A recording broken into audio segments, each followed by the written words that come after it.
Près de 30 inspecteurs généraux des finances, avec à leur tête l'IGF chef des services adjoints, étaient à l'école du savoir vendredi 29 octobre 2021 à l'hôtel Sultani de Kinshasa pour apprendre davantage sur la mise en œuvre de la norme de l'initiative pour la transparence dans les industries extractives en RDC et comment se servir des données issues des rapports que l'ITIE publie afin de pouvoir les utiliser dans les différentes missions d'inspection de l'IGF. Entre autres, les objectifs poursuivis par cet atelier d'un jour, organisé avec l'appui de la Natural Resource Governance Institute, NRGI.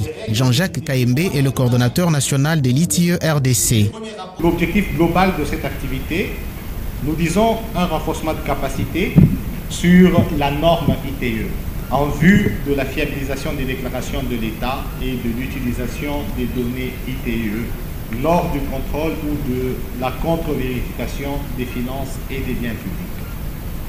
L'objectif spécifique, amener l'inspection générale des finances à utiliser les données dans ses diverses missions.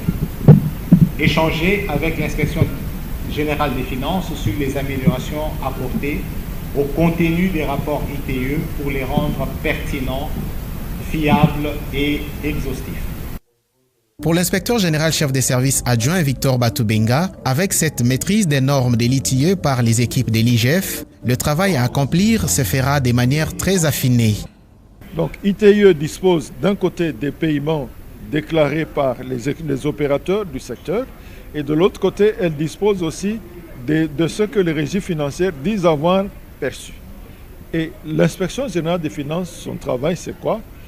Est-ce que ce que les opérateurs miniers déclarent avoir payé est effectivement arrivé au compte général du Trésor ou alors à la régie provinciale ou à l'ETD concerné?